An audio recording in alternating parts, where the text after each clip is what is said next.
हरि ओम तत्सत। हरि ओम तत्सत। हरि ओम तत्सत। अयोध्या स्थित काल गुलाले के इस कार्यक्रम में आप सभी सुधी रसज्ञ और विज्ञ सज्जनों का, श्रोताओं का हार्दिक अभिनंदन है। इसके पूर्व भी विभिन्न ऑडियो में माघ मास पर और माघ मास के कतिपय व्रतों पर संक्षिप्त चर्चा की जा चुकी है। आगे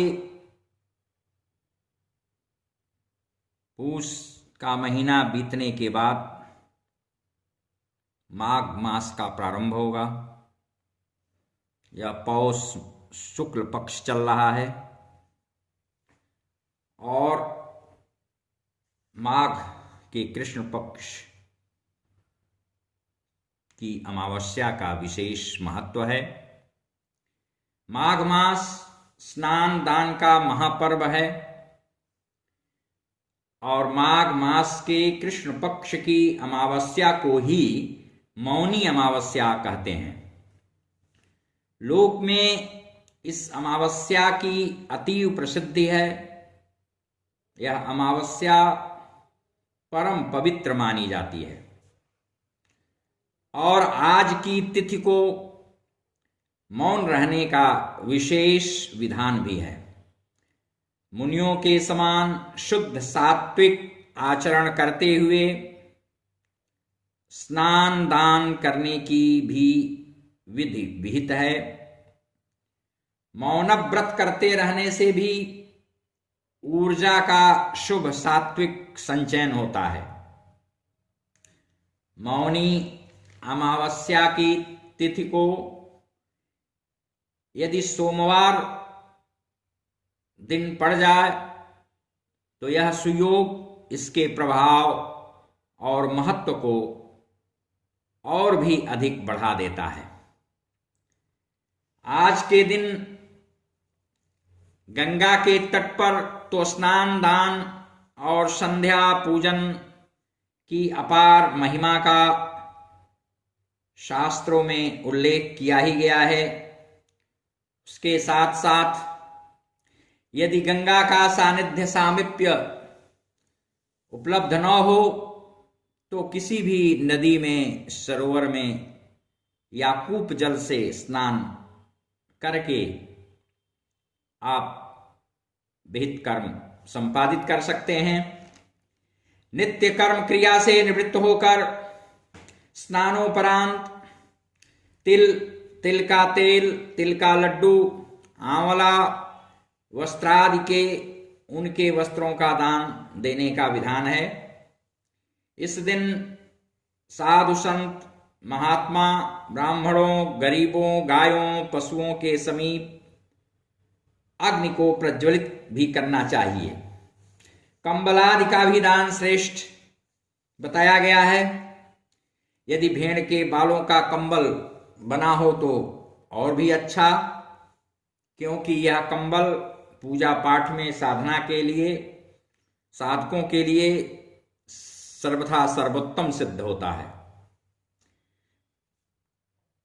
इस दिन काले तिलों का गुड़ में मिलाकर लड्डू भी बनाने का विधान है और कुछ लड्डू लाल वस्त्र में बांधकर रख करके उसे साधक ब्राह्मण को दान देना चाहिए।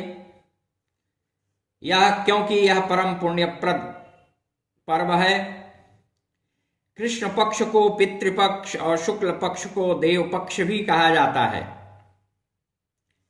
कृष्ण पक्ष की अंतिम तिथि को अमावस्या और शुक्ल पक्ष की अंतिम तिथि को पूर्णिमा कहते हैं। अमावस्या को श्राद्ध करना प्रशस्त बताया गया है। आज के दिन पितृ श्राद्धादि के करने का भी विधान है। अमावस्या में कुशोत्पाटनी और मौनी अमावस्या विशेष पुण्यदा है। मौनी अमावस्या को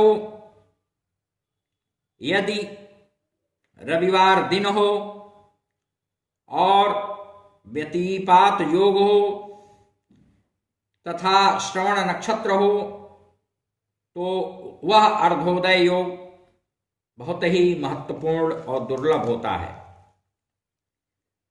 इस योग के सुप्रभाव से सभी स्थानों का जल सुरसर सलिल के समतुल्य हो जाता है और सभी ब्राह्मण ब्रह्म सन्निभ शुद्धात्मा शुभप्रद हो जाते हैं। जैसा कि पहले भी कहा जा चुका है, अतः इस योग में यत्किंचित भी किए गए स्नान दान आदि का असीम और अक्षय फल प्राप्त होता है। इसलिए सब प्रयास मौनी अमावस्या के व्रत को और शास्त्रोक्त विधि विधा का परिपालन करते हुए सदाचरण पूर्वक स्नान दान भजन ध्यान कीर्तन कथा श्रवण इत्यादि का कार्यक्रम संपन्न करना चाहिए। हरि ओम शांति शांति शांति।